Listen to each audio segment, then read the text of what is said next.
All right. So last but not least, we're in that transition phase of, people moving up, high school going to college, middle school going to high school, elementary going into middle school. And I think this applies for whoever group is moving up. But this particular question is, what can I do to equip middle school students to make the jump to high school successfully?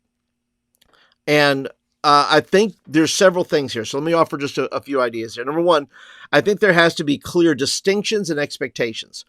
That what makes children's church different from middle school in your youth ministry and middle school different from high school. I think there has to be a distinction amongst those things, because if one thing is the same, in other words, if it's just come to a meeting, then all they've done from the time they were in kids' church to the time they went to college was come to a meeting, and it was all the same. So I think there needs to be a clear distinction. What makes middle school different from your kids' church?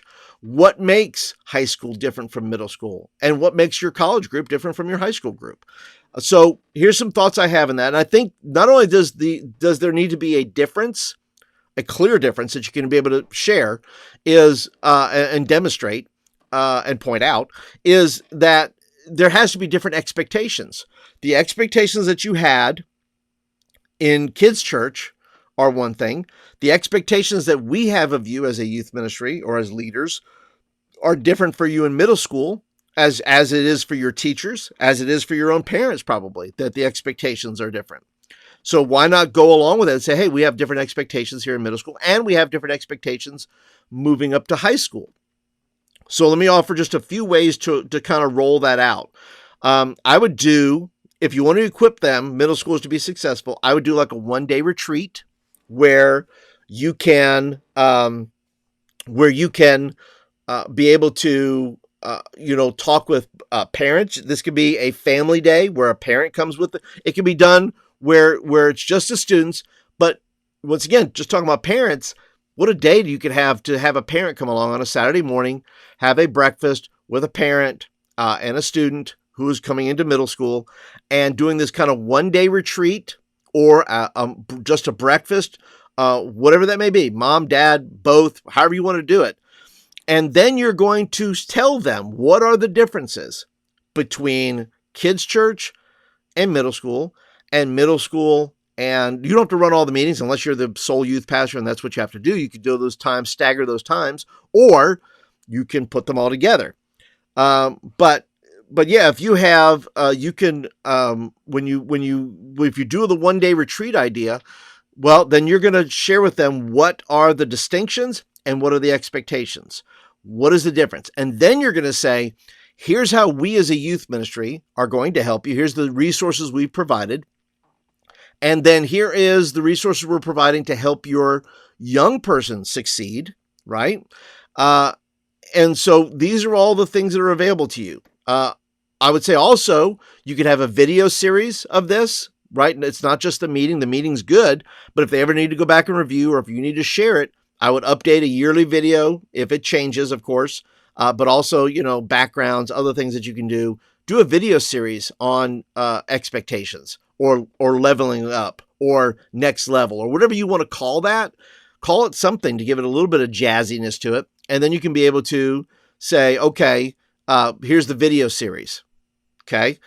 You can do a social series as well. It could be Instagram. It could be 30 seconds. It could be a minute, whatever you choose to do. Could be on YouTube, could be whatever. And not very long, but you're going to break it down into distinctions and expectations. And then for high school, middle schoolers that are going into high school, why not give, you could give them journals. You give middle schoolers journals to kind of, draw. They don't have to write anything, but you could do, week one or their first year to have them kind of guide their way through their first year. You can make a custom journal with custom questions, that says, hey, friends I've made, the question is, what friends have I made this week?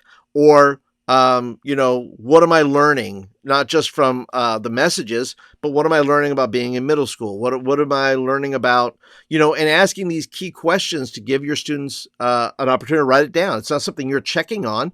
It's just something that you're giving to them as a resource. You can also, have high schoolers that are seniors, juniors, be middle school mentors that will be able to allow, they're going to help them at least walk them through their first 6 months. I mean, at least ask that of them and say, here's the difference.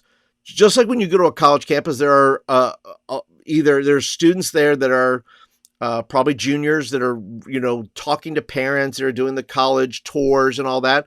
Well, those people have responsibilities. They've done 2 years and now they're giving back and saying, hey, here's the system. Here's what, these walkthroughs and these things at college that they go through. Well, they're done by students most of the time.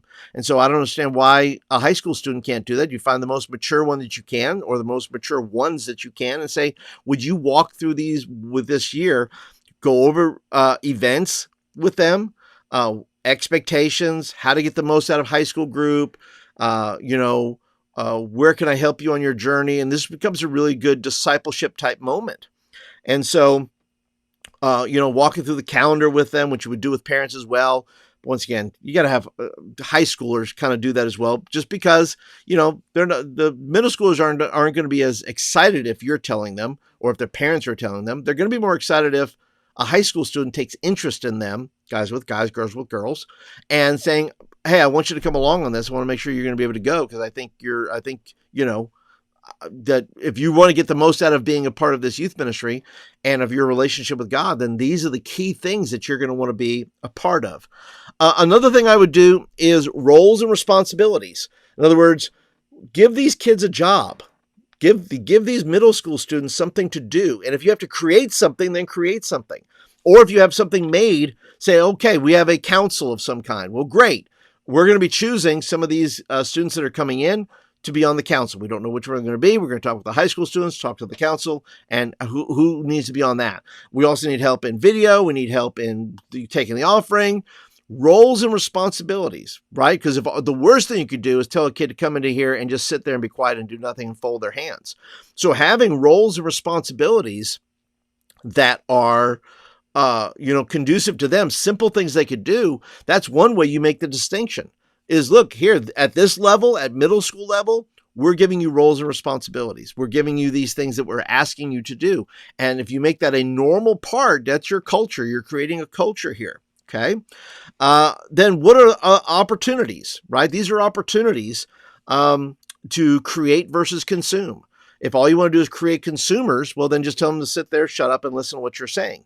If you want to create creators, then give them more opportunities to add value to your youth meeting, to serve, to be a part of the worship band, to help read scripture. Simple things that middle school, we're not asking them to get up and preach, although they could if you wanted to.